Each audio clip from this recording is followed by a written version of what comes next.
Fala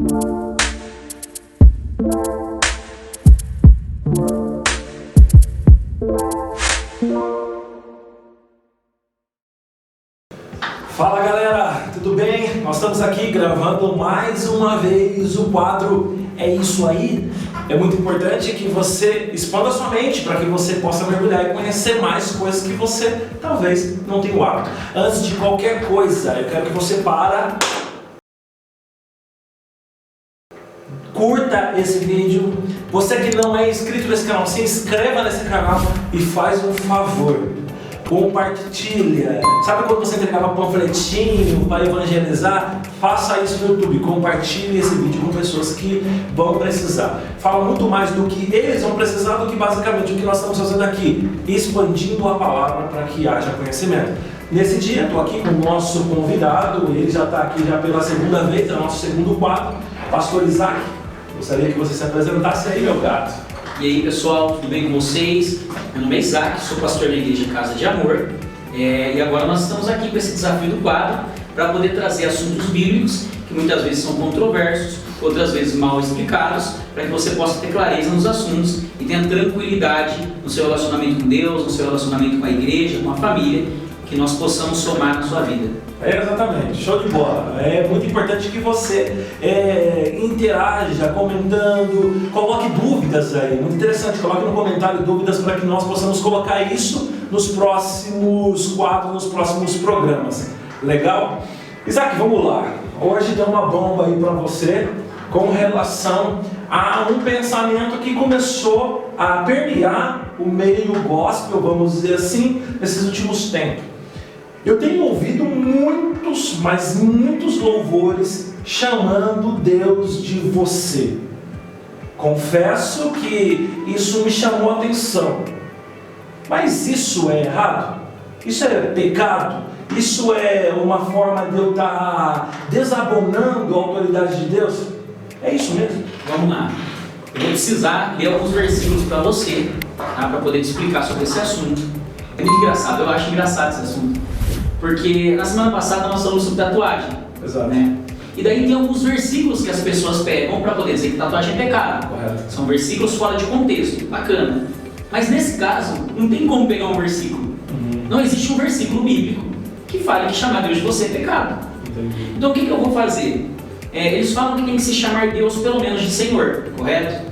Então nós vamos falar sobre a palavra Senhor no Velho Testamento, a palavra Senhor no Novo Testamento. Vamos falar um pouco de gramática, um pouco de contexto também da palavra Senhor, para poder entender o que está sendo falado. Talvez você escute alguns termos que não sejam tão comuns, mas você vai entender o que nós estamos querendo dizer. Primeira coisa é a palavra Senhor no Velho Testamento. Eu não sei se você já observou, a palavra Senhor no Velho Testamento ela vem sempre em duas formas. Ou todas as letras são maiúsculas, ou a primeira letra é maiúscula e as outras letras são minúsculas. Isso se tratando de Deus, tá? Não estou falando da palavra geral, quando alguém chamava um comandante de um exército ou algo assim. Quando alguém chamava um comandante, se ela tivesse no começo da frase, vinha um S maiúsculo, porque é a primeira palavra da frase. Se tivesse no meio, ia vir com um S minúsculo, né? Porque não estava falando de Deus. Mas por que quando falava de Deus, vinha ou maiúsculo inteiro, ou a primeira letra? Vou explicar. Um exemplo, Gênesis 3:23 diz em maiúsculo: o Senhor Deus, por isso, o lançou fora do jardim do Éden, a fim de lavrar a terra de que fora tomado.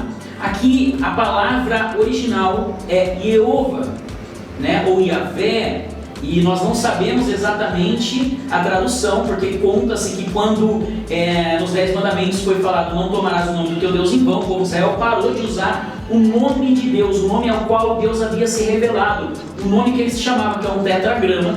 Eles param de chamar Deus por esse nome e começam a chamar pelas características, pelos atributos de Deus. Então não se sabe direito a pronúncia dessa palavra, mas isso não é o Senhor como pronome de tratamento.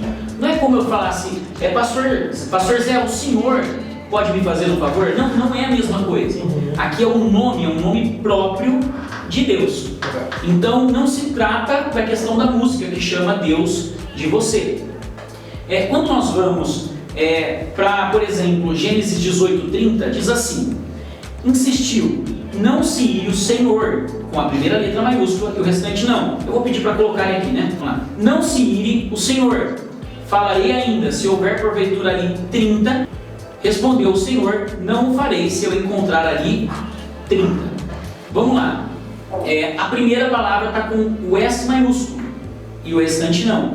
Porque a primeira palavra aqui é Adonai. A primeira palavra aqui é Adonai, ou Adon, que se trata de um atributo de Deus. Se trata de uma referência a Deus. É um nome que se chamava um Deus, mas ainda assim é um nome próprio.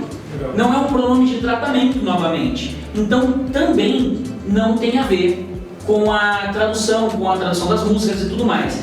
Por exemplo, todas as vezes que vier na Bíblia Yahvé, El Shaddai, El Elyon, Adonai, Jeová Nissi, Jeová Raá, Jeová Shammah, Jeová Sekdenu, Jeová, El Eloam, El Elohim, Jeová Jireh, Jeová Shalom, Jeová Sabaote, todos esses vão vir Senhor com a primeira letra maiúscula. Todos esses não são pronomes de tratamento, são os nomes que atribuíram a Deus pelas suas características, pelos seus atributos. Então, primeira coisa a ser pontuada, no Velho Testamento, quando tinha a palavra Senhor, chamando Deus de Senhor, não tinha a ver com a forma de tratar Deus, mas estavam falando o nome de Deus. Simples assim. Passando desse ponto, a gente ia para o Novo Testamento. E o Novo Testamento é muito mais engraçado quando a gente fala de Senhor, chamar Deus de Senhor, porque nós entendemos que a Trindade, eles são um, mas ao mesmo tempo eles têm as suas particularidades. Então existe o Pai, o Filho e o Espírito Santo. E quando nós olhamos para o Novo Testamento, por exemplo, Lucas 24:3, que diz: mas ao entrarem, não acharam o corpo do Senhor Jesus. Daí a pessoa pode falar assim: mas agora tem o nome dele, o Senhor não é. Não, o Senhor também não está falando de um pronome de tratamento. Aqui a palavra é kurios, que vem de kuros. O que significa? Aquele a quem uma pessoa ou coisa pertence. Não está falando de um Senhor no sentido de tratamento, novamente, ou como respeito, como o pastor Zé, o Senhor pode me fazer algo. Não, está falando assim, seria eu falar, o Zé é Senhor de tudo, o Zé é Senhor de algo, é alguém que é dono, que tem posse, entende? Então não é o pronome de tratamento. É errado chamar? Não, é corretíssimo, ele é dono de tudo. Mas é errado negar que se chame de outra forma por causa disso. Quando você vê, inclusive, no Novo Testamento, ele se trata do que Jesus é, e não de como falar com Jesus. E no Novo Testamento, a palavra Senhor vem para Jesus, não para Deus.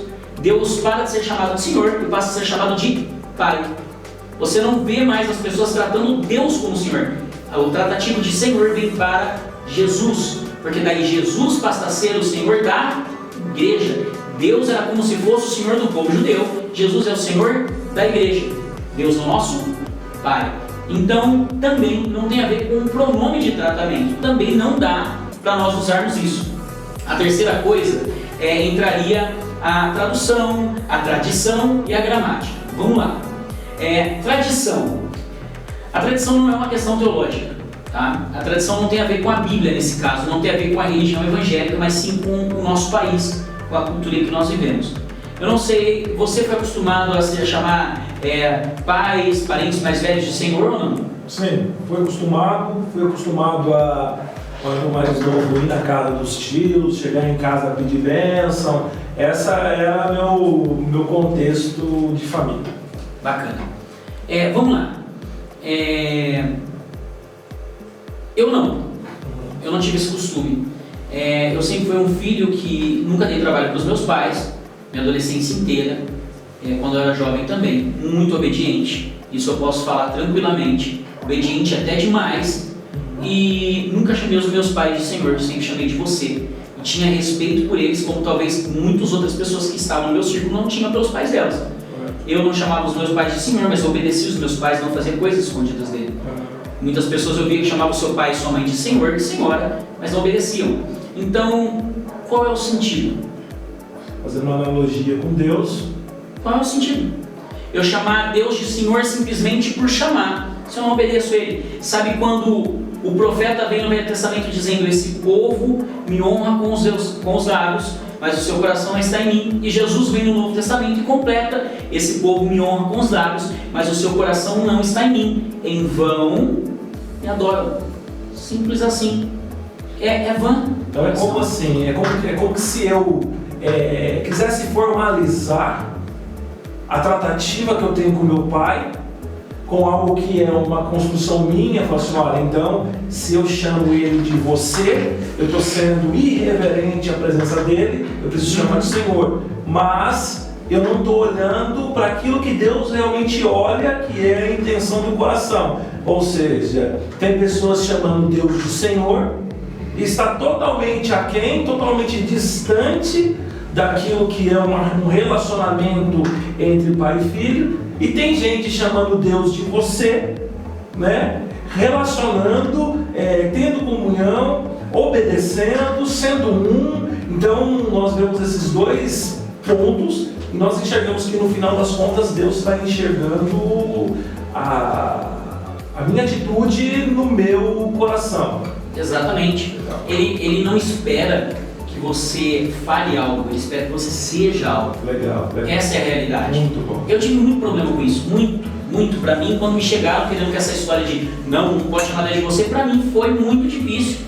Foi muito difícil, por quê? Porque eu tinha uma ideia de autoridade que não era baseada em uma fantasia, em uma atuação de alguém que obedece, uma atuação de alguém que respeita. Pra mim era real.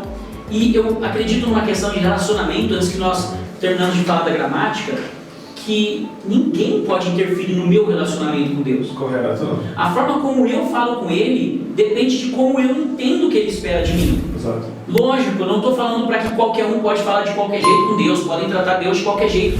O que eu estou querendo dizer é: eu sou alguém obediente, eu sou alguém reverente nas minhas atitudes, eu sou alguém reverente na minha forma de viver. Chamar Deus de você não desabilita toda uma vida de obediência. Você acha que essas pessoas que olham com essa ótica, né, que dão mais ênfase nisso, elas estão olhando para uma geração, né, vamos pensar assim, está olhando para uma geração que não tem mais não se reverencia mais os pais, não se reverencia mais professores na escola, não tem mais aquele lance de você se submeter a uma autoridade, e isso é uma forma que eles criaram para trazer dentro da igreja para dizer: olha, como essa geração está se perdendo dessa reverência, eu preciso resgatar isso com Deus e consequentemente cascatear isso para a vida. Você acha que isso é uma intenção dessa geração que mais conservadora para a geração atual? Sim, isso é muito claro. E a gente percebe isso muito claro. O problema não funciona. Correto. Não funciona. Tem aplicabilidade, você aplica do jeito que você quer, mas não tem resultado da forma como nós queremos. Eu acho que a questão da geração que precisa ser tão forçada a ter esse respeito talvez seja um problema de uma geração anterior. Seja um problema de como essa geração anterior passou uma visão de Deus. Um problema em casa. Exatamente. Porque se você fala de uma falta de reverência com um professor na escola, vem de um embasamento que tem em casa. Às vezes tem pai ausente. Exatamente. Que quer terceirizar a educação, que não é função do professor, e sim função do pai, a escola. É legal abrir um parênteses nisso. Eu sou de uma época que professora era a autoridade máxima dentro da sala de aula. E o que falava estava falado. E se eu porventura desobedecesse a minha professora e chegasse em casa com um boletim, ou fosse expulso, ou fosse uma suspensão, eu era corrigido em casa. Agora a gente vê num contexto atual, onde os pais é capaz de ir lá e agredir o professor junto com o filho que já agrediu, quando não fisicamente e verbalmente. Então a gente vê que a gente tem um problema de construção. Exatamente. E a gente terceiriza isso porque, claro, o ser humano é campeão de não assumir a responsabilidade. Sim. Então, então eu vou engessar isso. E isso eu vejo dentro do meio eclesiástico, dentro da igreja. Eu engesso isso, eu falo: então o negócio é o seguinte, já que existe uma geração que está perdida, eu não vou entender a causa raiz da perdição. Eu vou simplesmente colocar regra. Sim. Porque quando eu coloco regra, fica fácil para mim. E difícil para a pessoa que está sendo controlada. Porque isso não é discipulado, isso é controle. Sim. Então, é um problema que se originou dentro de uma construção, e vamos começar isso dentro dos nossos lares, começou em casa, que está se tornando algo real e um problema para a sociedade. Sim, e é muito engraçado que você citou o exemplo de uma casa com pai ausente. Sabe uma coisa que talvez seja pior que uma casa com pai ausente? Uma casa com pais presentes, que não vivem Deus e cobram reverência de Deus dos filhos. Uau. Você entende? Tem as duas figuras ali, mas o pai não é o cabeça, a mãe não escuta o pai agride a mãe às vezes, o pai não é provedor, a mãe às vezes ela não está em posição de uma mulher de Deus, entende? Há abusos dentro daquele lar, abusos verbais, às vezes abusos físicos, nós podemos considerar também. Às vezes são pais que dentro da igreja são pregadores, são pais que dentro da igreja são diáconos, são pais que dentro da igreja são professores de escola bíblica, ministros de louvor, e que dentro de casa, na rua, não tem nada de Deus. E daí a pessoa cresce com essa construção de eu tenho que chamar Deus de Senhor, mas o Senhor, que meu pai tem tanta reverência na igreja, meus pais, ou a minha família tem tanta reverência na igreja, quando vai para dentro de casa ele não é tão Senhor assim. A palavra que ele fala na igreja, ela tem que ser pregada, mas dentro de casa ela não tem que ser vivida. Isso tira o respeito por Deus. Correto. Não é chamar de você. O que tira o respeito por Deus é a falta de referências. Às vezes nós queremos trazer essa ideia de reverência para substituir referência. Não funciona. Nós temos que ter reverência e temos que ter referências também. Um exemplo eu vou aproveitar, né, que eu acho que não dá para falar só sobre isso, acho que é bom a gente encaixar. Quando falam assim, eu falei tanto isso quando eu comecei a pregar, fiquem de pé em reverência à palavra de Deus. Quanta gente que fica de pé para ler a Bíblia, mas quando sai da igreja não fica de pé nas palavras de Deus. O que é reverência? É isso que Deus espera de nós? Deus espera ficar de pé num culto para ler a Bíblia? Deus espera chamar Ele de Senhor? É isso? É sério que é isso só? É só isso que Deus espera de nós? Sabe, é tão engraçado, a ignorância ela vai até um ponto que é assim, gramática. A palavra você é a segunda pessoa do singular. Sabe qual palavra que também é? Tu. Você já viu alguém falando com Deus e falando tu na Bíblia? Só eu que vi. Quando alguém fala para o Senhor, Senhor, tu me sondas e me conheces, tu é equivalente a você. Exatamente. Ambas são segunda pessoa do singular. A única coisa é o tempo em que cada palavra é usada. A única coisa é que uma era mais comumente usada algum tempo atrás e outra é mais usada hoje. Então, se eu não posso chamar Deus de você, eu não posso chamar Deus de tu. Eu não posso chamar Deus de ti. Não posso. Estaria errado no mesmo peso, porque ambas são segunda pessoa do singular. E o mais legal, sabe o que é, pastor? Que a palavra tu, ela é usada na Bíblia tanto para falar com Deus, quanto para falar com qualquer outra pessoa. E isso deixa dois ensinos. Primeiro, não tem problema chamar Deus de tu ou de você, porque ambas são segunda pessoa do singular. E Deus, Ele não quer que você se relacione com Ele, com as pessoas de forma diferente. Ele quer que você se relacione com ambos da mesma forma. Ele quer que o mesmo respeito que você tenha por Ele, você tenha com as pessoas.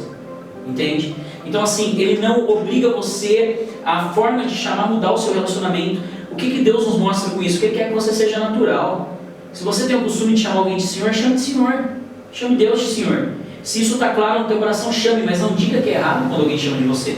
Você pega a etimologia da palavra você vai ver que ela vem de vossa mercê, que passou para vossa mercê, que passou para vós mercê, e depois vem você.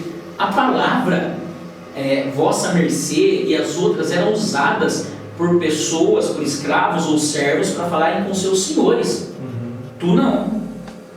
Ou seja, a origem da palavra traz um peso muito maior do que tu. Exato. Você entende? Então assim, quando nós olhamos para tudo isso, a gente percebe que é ilusório esse problema. A gente tem que parar, sabe, de confundir opinião com Bíblia. A gente tem que parar de empurrar experiências e torná-las doutrinas. É igual nós falamos na semana passada, eu volto a repetir. A gente não está incentivando ninguém a chame Deus de você, não é isso que a gente está falando. Pelo contrário, a gente fala, se você está numa igreja que diz para não te chamar, respeite. Se você não concorda, saia. O que a gente está querendo dizer é, pare de condenar pessoas pelo que elas não têm que ser condenadas. Exato. A gente tem que parar de fazer de experiência a doutrina bíblica. E eu acho que acho que a gente pode encerrar eu contando uma história. Um dia me fizeram uma pergunta boba, uma resposta que foi extraordinária e foi do Espírito assim na hora. Uau! Que foi o seguinte: Você acha errado chamar Deus de você? Não, por quê? A pessoa falou, porque quando vai falar com um juiz, por exemplo, que é uma autoridade terrena, uma autoridade física, a gente fala Vossa Excelência. Se a gente chama até o juiz de Vossa Excelência, por que a gente não tem que chamar Deus com respeito, pode chamar de você? A primeira coisa que eu respondi foi, porque quem chama ele de Vossa Excelência é o advogado, é a vítima, é o criminoso. Quando ele fecha ali a porta da sala dele, trocar de roupa e vai para casa, o filho dele não chama ele de Vossa Excelência. Exato. O filho dele pode até chamar ele de Senhor ou de você, mas não de Vossa Excelência. A segunda coisa, quando você está num tribunal, não sei se você já teve a oportunidade, você vê alguém ali condenado. Não sei se você já assistiu alguma série, alguma coisa. Você já percebeu que o cara que matou alguém, estuprou alguém, o cara que roubou, o advogado que está defendendo ele, chama o juiz de Vossa Excelência? Todos eles chamam o juiz de Vossa Excelência. Agora me fala, qual é o respeito que o homicida tem com o juiz? O que você acha que o homicida faria se ficasse sozinho com o juiz que está o condenando? Com certeza mataria. Mas ele chama de Vossa Excelência. Isso não mostra respeito. Isso não mostra obediência. Isso não mostra reverência. Exatamente. A primeira coisa é que quando você vê um malaco tomando uma enquadrada da polícia militar, ele falou, Senhor, não tem problema nenhum, Senhor. Chama de Senhor, mas se pudesse finalizar o polícia militar, finalizaria. Exatamente. Não é uma questão de respeito, entende? É simplesmente uma questão de obrigação. E quando nós chamamos Deus de Senhor por obrigação, e não porque nós entendemos que Ele é nosso Senhor, quando eu digo aí Senhor, não é o Senhor pronome de tratamento, é o Senhor de todas as coisas. Exato. É o Kurios, que é Jesus, não adianta, não faz sentido nenhum. Exato. E para poder definir isso que eu estou falando para você, eu trouxe, por exemplo, 6 passagens bíblicas. Eu trouxe 3 traduções de palavras do texto original. Nós trazemos aqui exemplos paralelos da nossa linguagem atual. E eu preciso falar isso. Contra fatos não há argumentos. Eu não estou dando minha opinião, estou dando uma interpretação bíblica baseada em textos e traduções bíblicas, entende?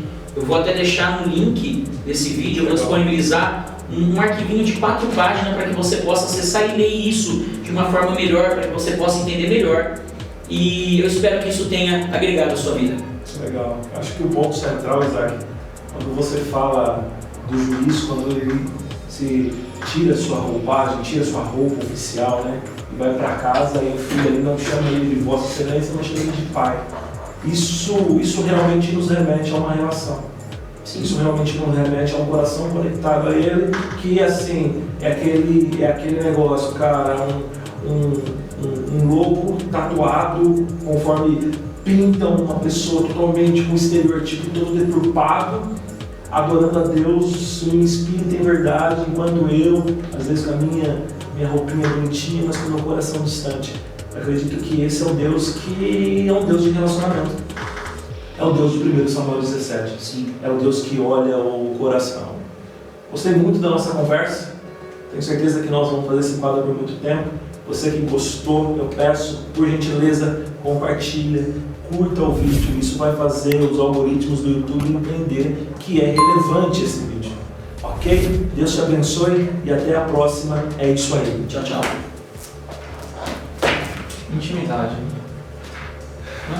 Exatamente. Legal, hein?